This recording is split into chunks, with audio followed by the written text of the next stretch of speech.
Good evening, good morning, good afternoon, wherever it is that you happen to be.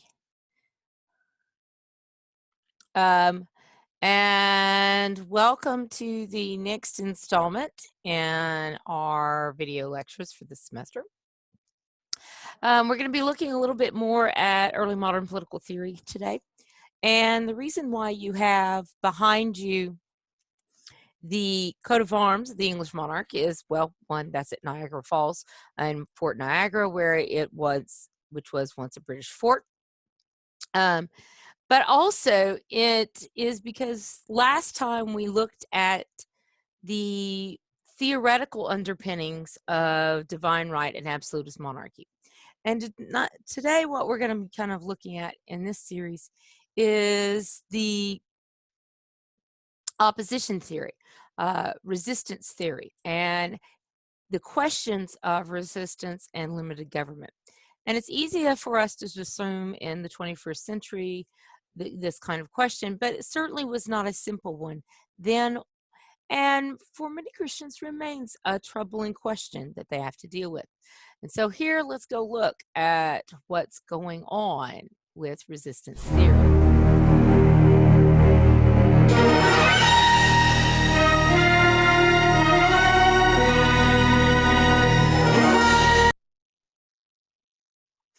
Resistance theory, I usually like to start this lecture by asking what is political resistance, which gains a lot of interesting comments usually. Unfortunately, we don't get to do that as well as easily here, but I do want to kind of let you think about this for a second. What does it mean to resist politically? That can, in the 21st century, include a host of different options.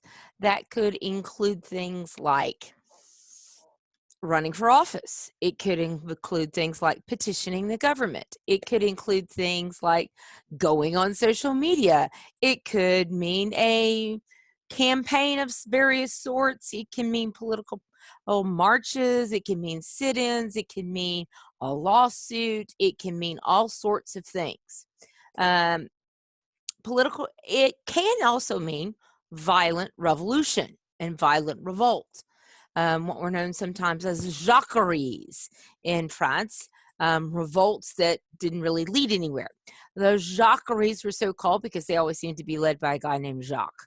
And it's an historical term because there were a lot of Jacques in France. Now, that said, the question that really troubled folks was whether or not a Christian should resist. I mean, we have Thomas Jefferson, I want you to resist further taxation, and vive la resistance that we get from other places, that this is a key piece. But the question that plagues many in the 15 and 1600s is, can one actually resist? And should one actually resist? Particularly if, well, the government is a Christian government and you're a Christian, and because we have this whole thing of Romans 13 hanging over us about obeying.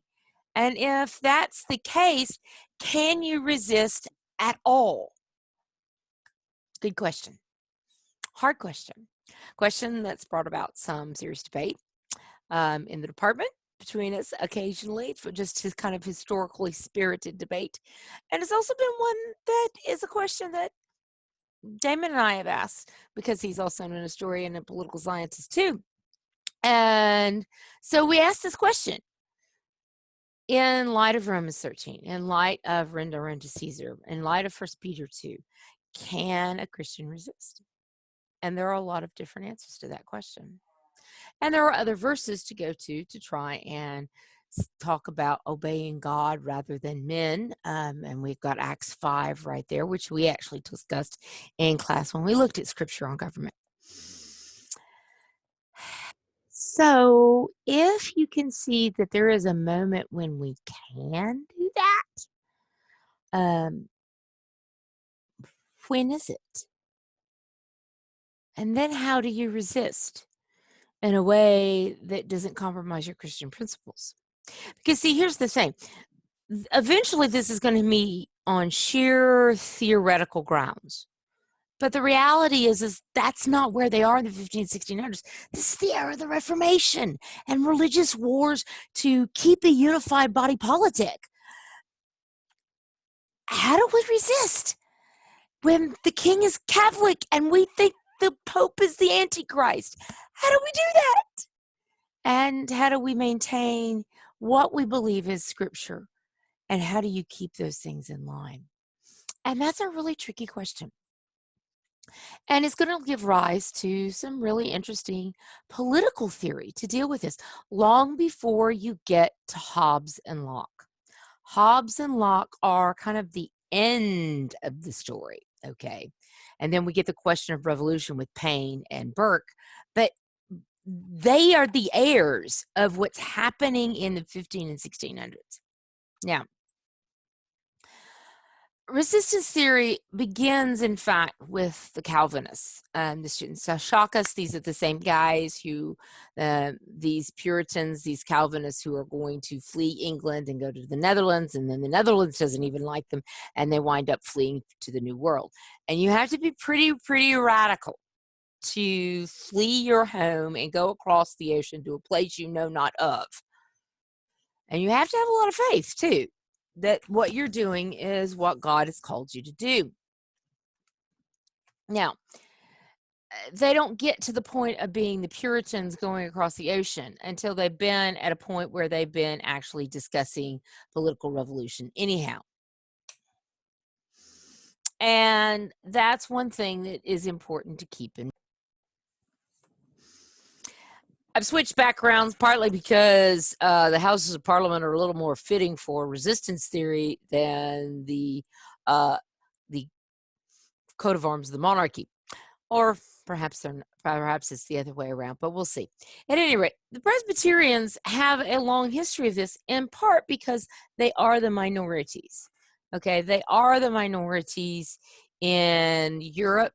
Certainly you have the Huguenots, who are the majority of the Protestants in France, but the Protestants are never the majority in France. And in Germany, they are fewer than the Lutherans. In fact, the Peace of Augsburg in 1555 is going to, in fact, not list Calvinism amongst the options that rulers can pick. Not so much subjects, because subjects aren't the issue, but rulers in the Holy Roman Empire cannot even pick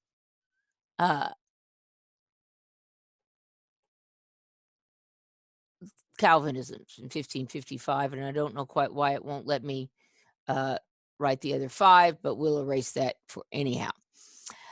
The reality is that that's the kind of position that the Calvinists are in Europe. Is honestly, they are always in the minority.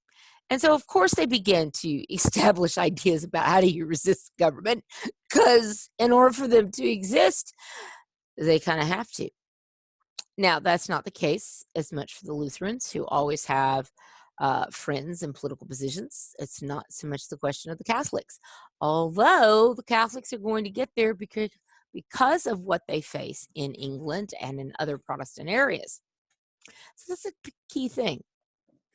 It's also important to keep that in mind, because when we look at the writings of James I, or James VI of Scotland, he's writing within a Calvinist country, so he's familiar with these resistance theories.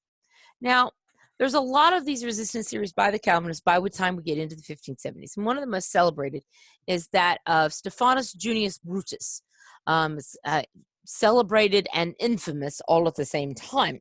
It's not particularly well loved by many. And his argument in Vindicia contra Tyrannos, when are you justified in going against tyrants? The vindication of opposing tyrants is really what his translation title is. Well, Brutus is actually going to consider 4 questions about this business of whether or not you can oppose a tyrant. Now, and all of them are really concerned with when you can do this and how you can do this and what the justifications look like. Now,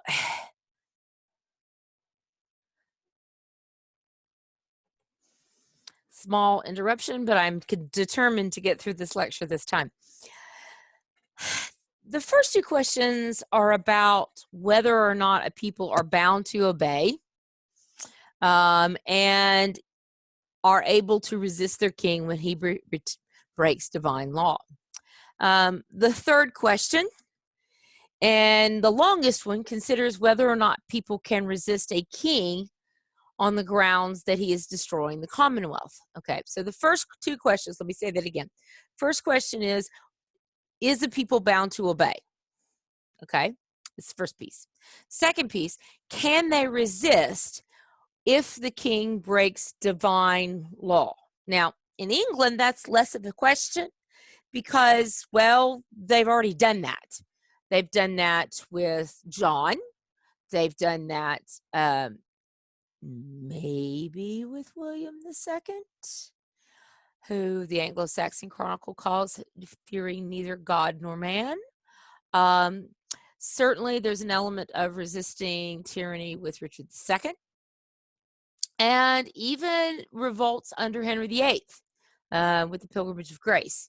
And things that are going on in the north. So you've got that kind of question there before, and you've actually had successfully resisting of a tyrannical king in England for the third question. The third question is, can you resist, not when he breaks divine law, meaning like doctrine and things, which is usually what the Calvinists are worried about, but on the grounds that he's destroying the commonwealth? Do you just have to obey no matter what? Can you resist if, in fact, he's going against divine law? And third, can you resist him if he's destroying the body politic, the commonwealth? Well, the third one is probably the most interesting piece, and I'll get to the fourth question in a second. Because what Brutus comes to the conclusion of, and by the way, this is a pseudonym for a nobleman who doesn't really want to be found out at the time. But the third question, he says, yes, you can resist if, in fact, your rebellion is not led by the common people, but by a lesser magistrate. Now, what they mean by lesser magistrate, it's got to be somebody official. Okay. Got to be somebody official who's not the king, because the most superior magistrate in the kingdom is, in fact, well, the king. So can't be him because we're resisting him. So it's got to be somebody else. Now, in the case of Magna Carta, it still kind of works, because if you make the argument that John is destroying the commonwealth, well, the nobility, who all occupy positions of lower magistrates, and certainly you've got the representative of the church in Archbishop Stephen Langton leading the charge against John. Okay, so you've got a very clear sort of piece of business there. And you get the same sort of thing with the rebellion of Simon de Montfort in the 1200s, that you can make the same sorts of arguments for. And Brutus has got some historical precedent to stand on firmly with that. The fourth question is not nearly as interesting, but certainly has some interesting questions, because the fourth question is whether or not a foreign prince should support a popular uprising against a king. If, in fact, you've got the first three questions answered in the positive, in a way that's, it's being it's the king's disobeying divine law, he's destroying the commonwealth, and you've got a lesser magistrate, should a foreign prince then intervene? Okay, so Brutus is actually being written not just to common Calvinists, but to Calvinist rulers, like, in fact, those you find in the Netherlands, who in 1579, this is a hotbed period. I mean, we've just had the St. Bartholomew's Day massacre in Paris, massacre of Huguenots that results in 3,000 dead in 3 or 4 days, and another 30,000 or so within the next 3 or 4 months. It's bad. There's no question about that. And you've also got in the 1570s a revolt of the Netherlands against the Spanish for, in large part, religious reasons. But you could also make an argument that Philip II was destroying the Commonwealth. So you've got an argument being made here that's trying to get Elizabeth I to actually support the Dutch in the rebellion against Spain. So there's some pieces here. And it's really kind of an interesting piece because it takes the question out of the theological realm and more into kind of an issue of covenant and contract, and that the monarch is supposed to maintain a contract with the people as well as with God. And so there's some shades of what you'll see later on with Hugo Grotius, who's also going to be operating within a Calvinist framework and is very much aware of what Brutus has written too. So all of those are parts of this. It's a really fascinating work. It's very restrained. It's not this call for action in the light of the violence that's already present in the 1570s. So, which is what really makes it interesting in terms of theory, because he's got a pretty clear linear kind of logic that he's trying to follow and trying to keep up with something that's consistent. Now, in the 1579s, you also get some other writers at the same time. George Buchanan, who is going to also be a Calvinist. He writes on the laws of the Scots, and he advocates some violent resistance, that it's justified against tyrants. Okay, so he's going to be a lot more direct in that. And he's very specific in addressing anybody who hinders the true religion, meaning Calvinism. And all of this, as I mentioned, is the context of James VI's writings in the 1590s. He's also aware of this. And when he's aware of this, he is going to say, no king is ever going to behave badly enough to justify what you're talking about. Now, of course, he's saying this as a king who was raised in a Presbyterian Calvinist tradition. So it skews his logic a little. Catholic arguments tended to follow very similar lines as what you get with Brutus, is that, yes, you can resist someone who's opposing the true religion, and they would, in fact, authorize violence to a point, but they also encouraged martyrdom and peaceful resistance, as well as conversion at the point of the sword. Now, there were other resistance theories besides these guys, and that shouldn't have shown up here, but it did. One of these guys is John Almer, and I'm going to fix something real fast.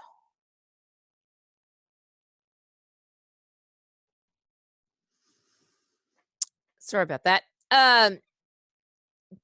One of the things that you see with resistance theory is that there are going to be a number of those who come from different points.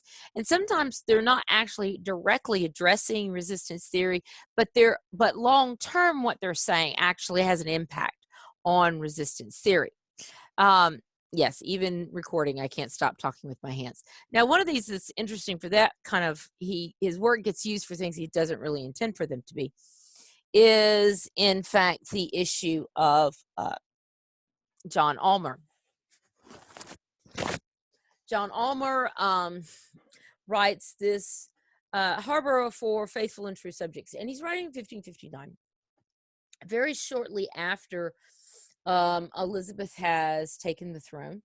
And there are a lot of people who question a woman's right to rule in England in the 1550s. They questioned it with Mary, and they certainly questioned it with Elizabeth, who has all sorts of murky circumstances around her birth. And more so, certainly, than Mary. Most people didn't actually question Mary's right to the throne. They felt like she'd been groomed as the heiress for 15 years and certainly was the rightful heir. Elizabeth was more problematic because of Anne Boleyn and the fact that her father's first wife was still alive, and whether or not that was a real divorce or she was just an illegitimate child. Elmer will eventually be Bishop of London, and he's actually going to argue against resistance theory. as an Anglican bishop, because he's arguing against those who want to undermine Elizabeth's rule because she's female. And he begins to discuss the question about what kind of monarchy England has. And so oddly enough, he's going to be a precursor to limited government, because what he says is that England's not just merely a monarchy, it's a monarchy plus parliament. And he argues very much that the king not and, but in parliament is where the supreme authority resides. And therefore, England can have a queen, the queen in parliament, and if the queen breaks the law, parliament's there to shelter her back into position. Now, this is interesting here, because what he's actually said is that the queen might not actually follow the law. And if she didn't, Parliament's job is to pull it back into line. So this is the interesting piece of he's arguing against violent resistance and the resistance theory that's kind of floating around in the Calvinists. It hasn't yet been written like in the 1570s, like we were talking about just a second ago. But he's also implied that the monarch might not abide by the law, and Parliament has a responsibility and the right to actually oppose the king, to oppose the monarch, to resist the monarch. So he's actually arguing against this resistance theory over here, but he's positing another one, which is actually going to kind of fall in line with that third question that Brutus puts out. Now, one of the other interesting theorists of the period is Thomas Bjornson, who's going to write in 1585, and he's going to write a book called The Difference Between Christian Subjection and Unchristian Rebellion. So you kind of know what he thinks already to a point. He is going to be the Bishop of Winchester when he's writing, and he's writing this under Elizabeth, and he's writing specifically to Catholics and Calvinists who are resisting or advocating resistance to Elizabeth. And he's saying, no, no, no, no, no. Resistance to princes is evil. However, he does have an exception. The kings are bound by fundamental laws. And if they begin to break them, if you get one of those, then yes, you can resist. And that's the only time. Now notice all of that's in the air when James VI / James I of Scotland and England, respectively, is going to actually say no king would ever possibly behave in such a way that this would be necessitated. The reality is the Scots and the English already believe that there's a possibility of a king doing this because we have historical precedent for kings behaving that badly. But even when, and what's I find fascinating about Aylmer and about Bjornson is even when they try to deny the right of resistance, their commitment to the concept of limited government, of a monarch that is subject to the laws, comes through. And as a result, they still argue there's a way to do this. Now, limited government goes hand in hand with resistance, which is what we see in both Aylmer and Bjornson, because they're arguing for, no, you can't resist right now because we already have limited government and that restrains the monarch. And anyhow, if the limits are surpassed, then resistance is possible, okay? And so the question becomes, what are the limits of government? When is the monarch acting in such a way that it is contrary to the law, contrary to the best interest of the Commonwealth and of other things? It also utilizes the ideas of natural law, which in fact means that, okay, there's this underlying principles that you can't actually avoid. Most of this is found amongst the Protestants. The Catholic monarchs don't really talk about this much. They're going to say, if I really need rebuking, the Pope over there can do it. However, most of them are going to very clearly limit the Pope's interference in their kingdoms. We see this very clearly with the kings of Spain, and the kings of France, and even eventually Maria Theresa of Austria will do the same thing of circumscribing what the Pope can and cannot do. Louis the 16th is, Louis the 14th is actually going to take it to the point where the Pope can't even excommunicate one of Louis's ministers without talking with Louis first. So it's not just a matter of who gets to pick bishops, but who can even excommunicate my ministers. Okay. They're going to use Aquinas. They're going to use Aristotle. They're going to use Cicero. There are three primary schools of thought that are part of this question of limited government.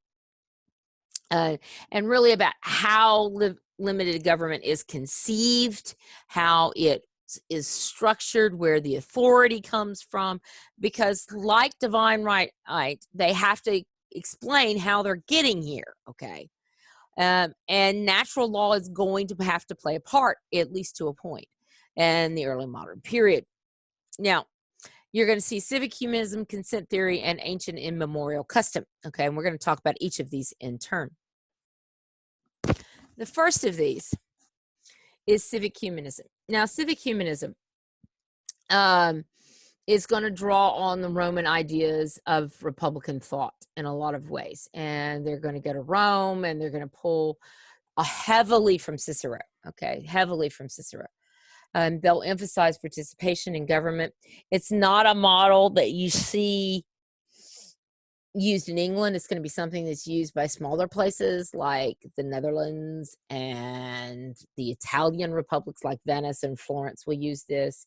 Machiavelli's actually fond of this in his discourses on Livy. You wouldn't know that sometimes that Machiavelli has a favor, kind of favors Republican government when you read The Prince. Because The Prince is not necessarily representative of all of his thought. His history of Florence and his discourses on Livy both support more of a Republican ideal in a lot of ways. Like I said, it's prominent in Italian cities. You see it amongst the Swiss Republic, the Swiss cantons that will eventually make up the Swiss Republic. You see it in some of the independent German principalities, independent German republics that you'll see. You'll see it amongst the Netherlands. You really won't see this in England. It's just not going to be part of their discussion. Leonardo Bruni is also going to write a history of the Florentine Republic, and in it, he's going to very clearly support this kind of civic humanism. Now, in Italy, this makes a whole lot of sense because some of these cities go back to the Roman Empire. Florence is going to be largely founded by Augustus, and so it has that kind of old feel of it, and you can draw on those concepts of republic. You can do that with Venice, you can do that with Milan, some of these areas. Now, Milan's going to be a duchy through most of this, so it's not a republic at all, but you can do this because these cities are very old. You can even do that with places like Cologne and Trier, which are so old and date back to at least the 200s, if not earlier. And so London can argue that to a point, but London can't go back quite that far, okay? And Paris can kind of waffle that in, but it's a whole lot harder because Paris is always the Ile of the Kings. So civic humanism plays well in places that are older. Like I said, very little in England. You'll get some in the midst of the Civil War where this starts to show up some. And you'll see more of a discussion of it as time goes on. The French ignore it entirely because they just don't have those republics of cities. So the second piece is the consent theory. Now, consent theory is going to be closer to some of the contract theory. In some ways, it's going to have some pieces to that. They're going to use natural law and argue the necessity of government.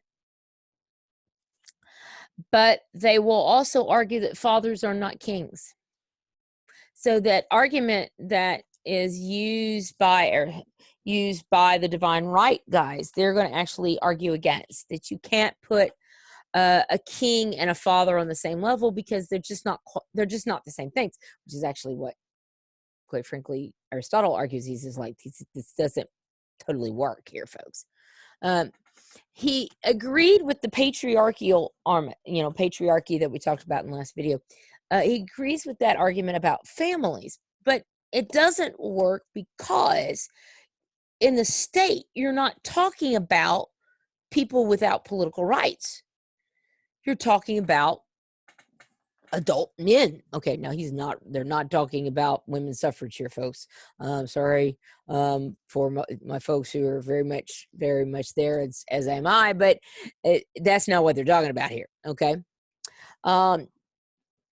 He talks about a lot of the consent theorist ideas.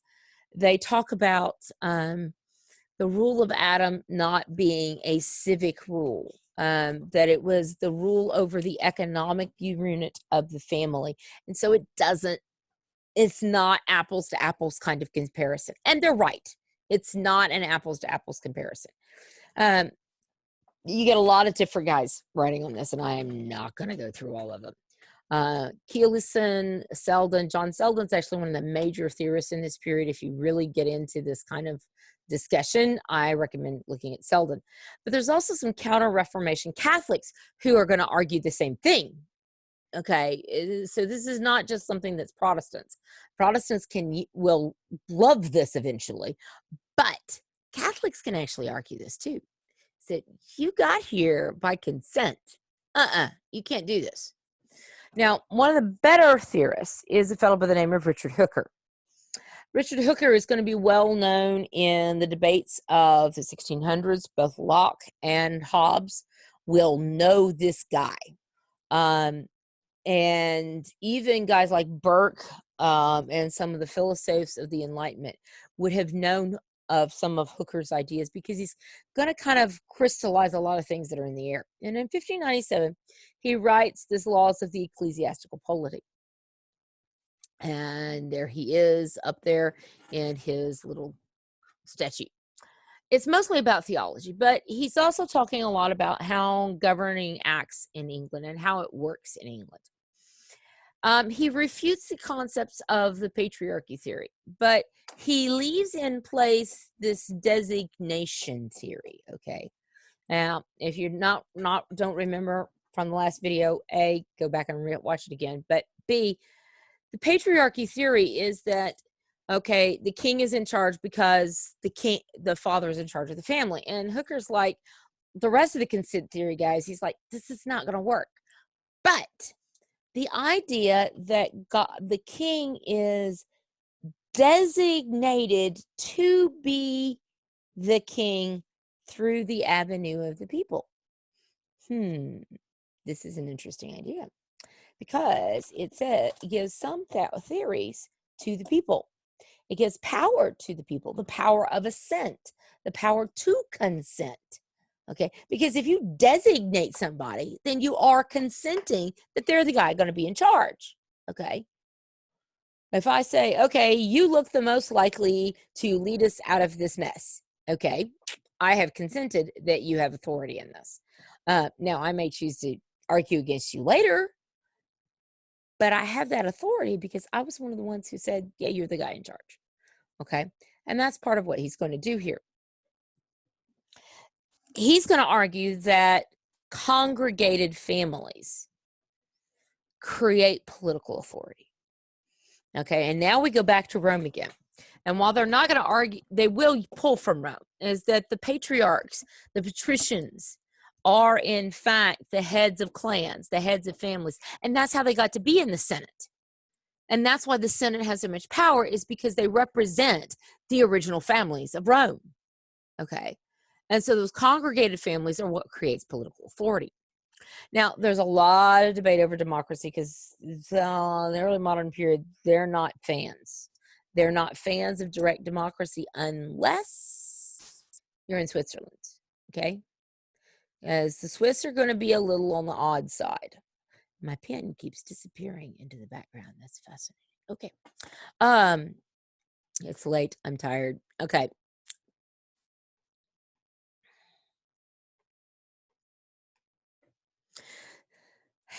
So what are they going to say about democracy? One, Selden's going to argue that democracy was a critical piece of the puzzle. He's going to argue that it was the first form of government. Now, he doesn't think it's the best form, okay? But he figures that it was the first piece of things. Another one of the argument are the folks who's going to be supporting this is going to a fellow by the name of Suarez, who argues that any form is blessed by God. Whatever form consent theory makes, you have to, whether it's direct democracy, whether it's designation, that you're going to be blessed by God. If it's a consent theory, that's still got God's blessing here. The general opinion was that democracy was the worst of any form of government. Okay. And they still believe this. And the three that they're talking about are still oligarchy, aristocracy, and monarchy and democracy. And they still think it's the worst thing. Okay. Most of them thought, yes, there was some power. There was the ability to consent. There was the ability to designate. There was sovereignty in the whole body politic. But staying with the whole body politic, they didn't see as practical. Why would you do that? How are you ever going to make decisions unless you're Switzerland? Okay. The Swiss who have these really small cities, but England's bigger than that. France is bigger than that. Spain's bigger than that. Quite frankly, the Netherlands are bigger than that. So this is not a workable system. So where many of them went was, in fact, towards, a couple of other things. Now, one of the things that is part of consent theory was the question of the contract, that there had to have been some sort of contract between the people and the king. And the quintessential problem of contract theory and social contract theory is that there wasn't a contract, which is why I give you this lovely little cartoon from, in fact, Calvin and Hobbes, the great philosophers. Mom wants me to clean my room. This is the last straw. I don't have to put up with this totalitarianism. I'm seceding. Gee, can you secede from your own family? Why not? I never signed up for this group. I wasn't even consulted. The only reason a mom and dad are my parents is because I was born to them. A biological conspiracy, huh? And what Calvin's going after here is the fact that he wasn't consulted and there's no contract. Well, there wasn't a contract then. Now we sit here on the 21st century and we have contracts. Okay. We have actually written contracts, which is pretty weird stuff. Honestly, nobody had this in the 17th century, and they would have been kind of awed by that. There were candidates to be a contract that would have allowed for consent theory to work. Now, the most obvious one was the laws themselves. Okay, that if you had laws, which you do, then the laws created a tacit agreement that this is the person who has authority to make said laws. Okay, therefore there's consent here. And certainly that's a piece of things. But the best candidate probably is the coronation oath.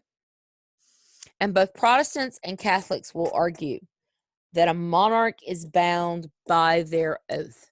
Because and the reason it's both Protestant and Catholic is because the oath originates in the medieval period, when Catholic Church is dominant in the West.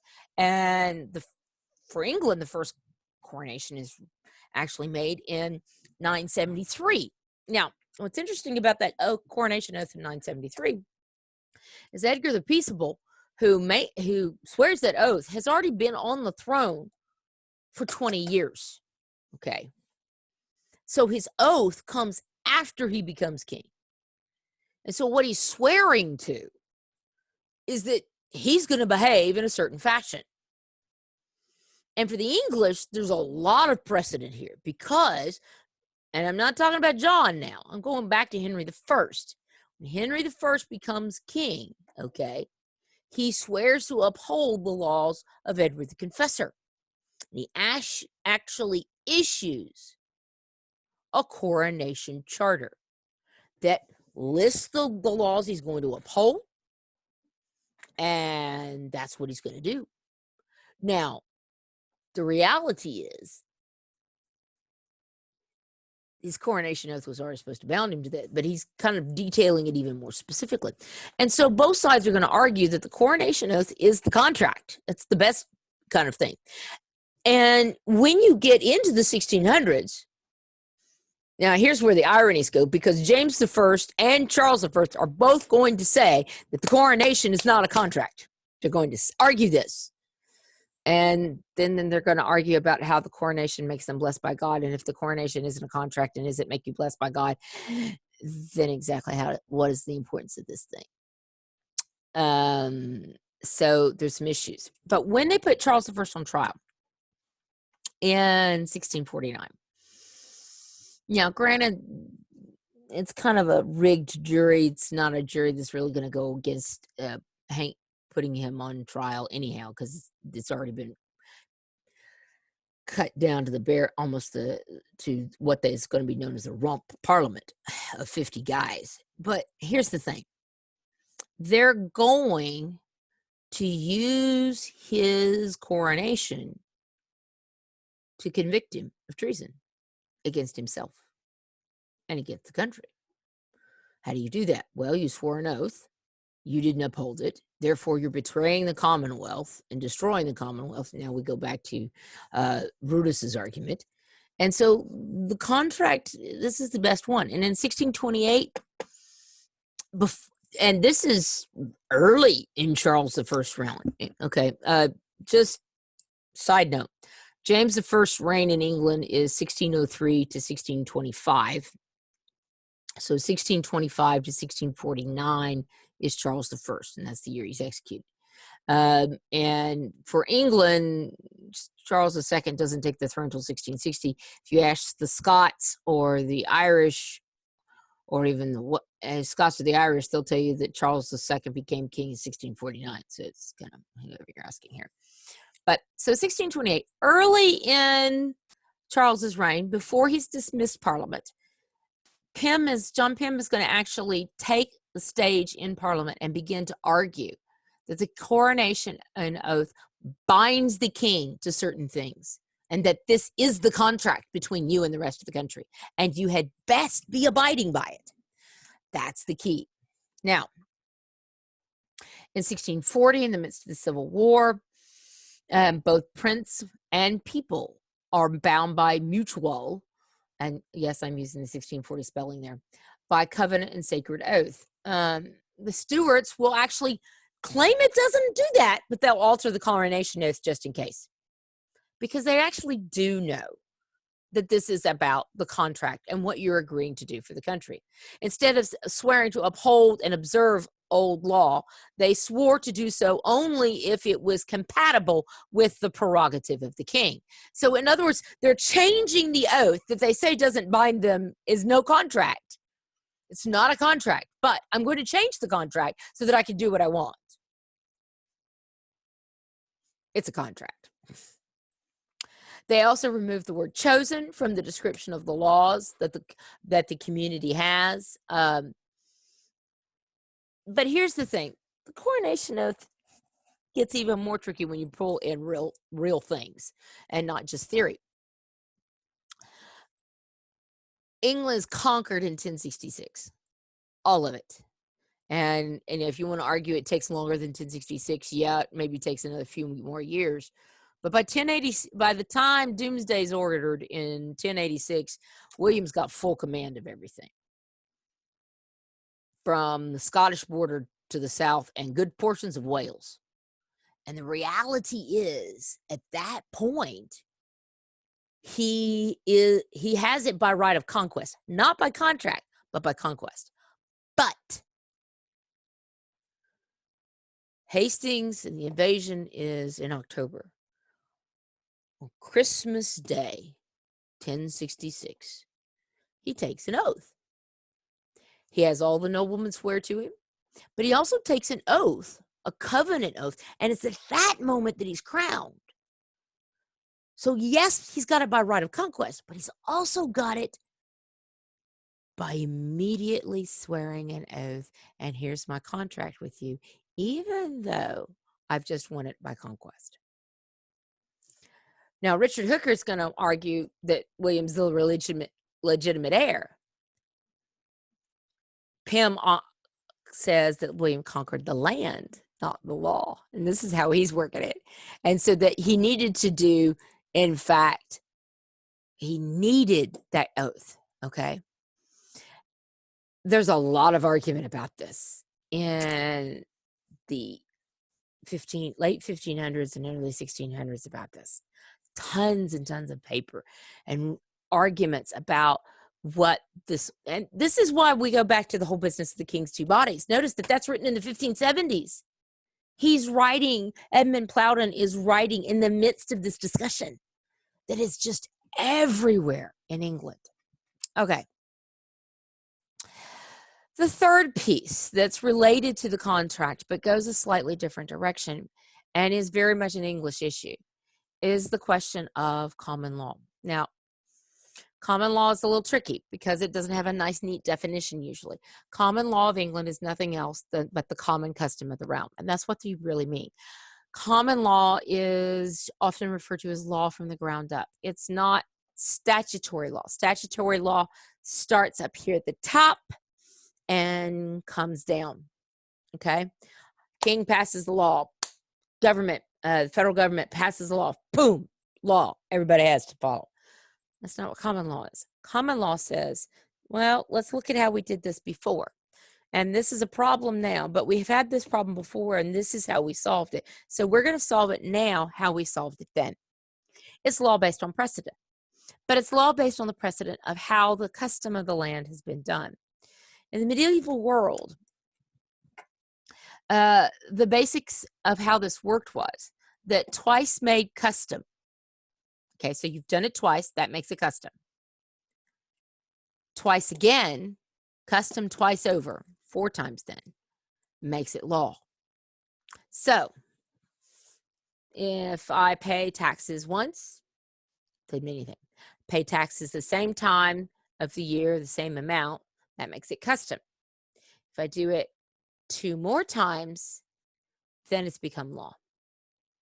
It's the same principle that we follow with common law marriages, which are still very much part of American law jurisprudence now, that you can say we're married, and if you say you're married long enough, you are married in those places. If you do it for 7 years. I grew up in South Carolina, and this is very much a place thing there.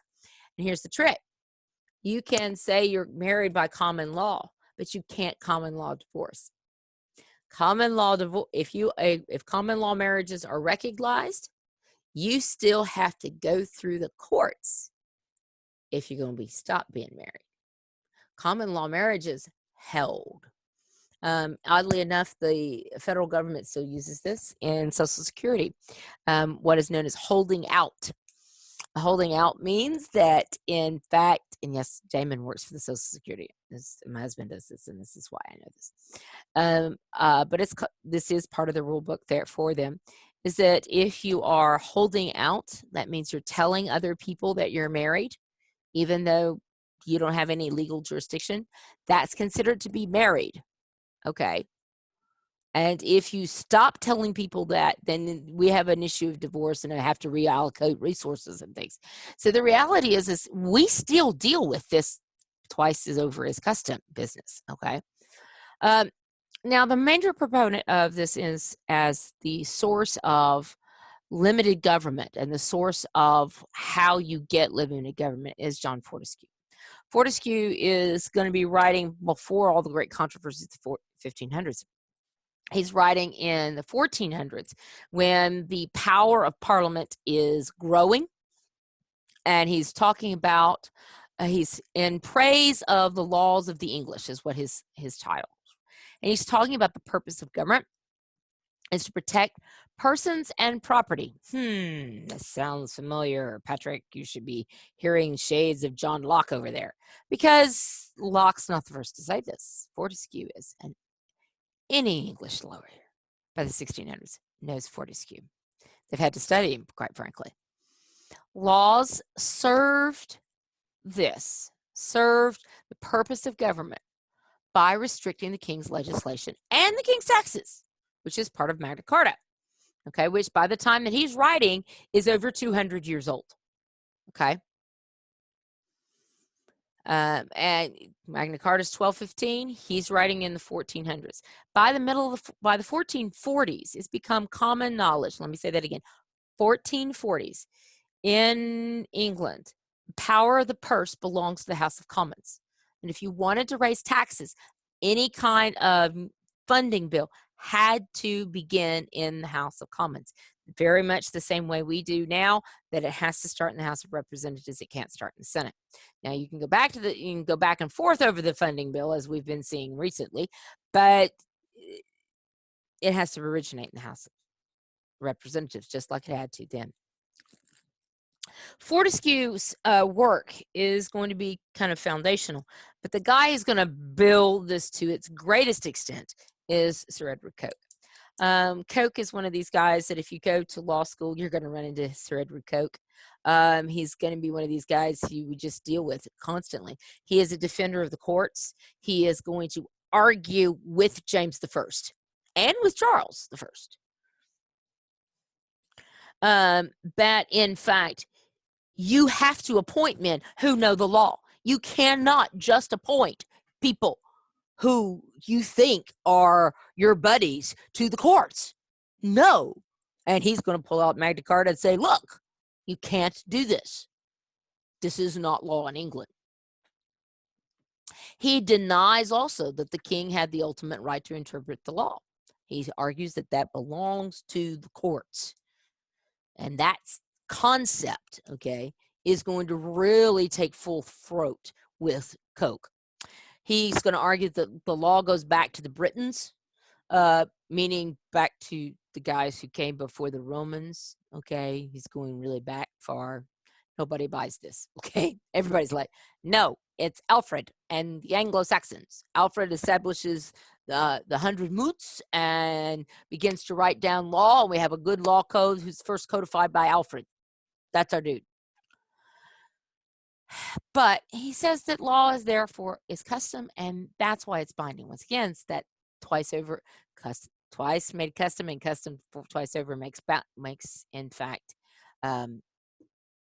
law. That's what he's going to argue. Now, this common law and ancient custom argument, what exactly did it mean? Well, it means that this is unwritten, but it can also make it subject to change. In other words, you could change what you were saying. The Constitution could change, this ancient Constitution. The British will argue that they have a Constitution, okay? Dr. Brazil and I have this ongoing conversation. He says the British don't because they didn't bother to write it down. Well, they did write it down once in the 1600s, and they decided they didn't like that one, and they went back to the one that they didn't have written down. They do have parts of it that are written down and are considered superior to others. Magna Carta is one. The English Bill of Rights is another, and there are a couple of other significant forms of law that are considered superior to others. But the fact that it could change because it is based in custom of the realm of, no, this doesn't really fit where the custom is, we can change this. That allows it flexibility. Judges' pronouncements were part of the historical process in a way that they weren't in France or in the Germanic principalities. They were in England. Common reasoning posed three limits on the authority of the crown and on the authority of the courts. It says, one, no man can judge his own case, okay? Can't do that. No man can be deprived of his property or bound by a new law without his own consent, okay? Those are key pieces here. So once again, we require the consent of the governed. And those pieces are key. And we'll also see them both. Some of this is in Fortescue, but all of it's in Coke. That the Parliament and the judges and the king cannot set aside the principles of law. So what we're seeing here is really the laying out what the concept of the rule of law means. And this is a really critical moment because it determines what we talk about when we mean the rule of law. in a much more clear fashion than which is the reason why Koch shows all up in law schools, because this is what they believe. Okay.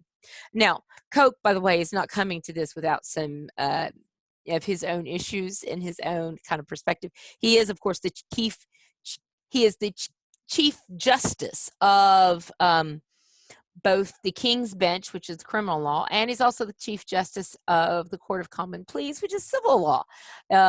Between in Common Pleas is 1606 to 1613, and then he moves up to the King's Bench for the next 3 years. And those terms are all under James I, and he's gonna wrangle with him over these sorts of things. So now, all of this is kind of where we're going to wind up for this lecture, is this business of limited government. Now, there's more to talk about limited government, and that is the social contract concepts that we will see with, in fact, both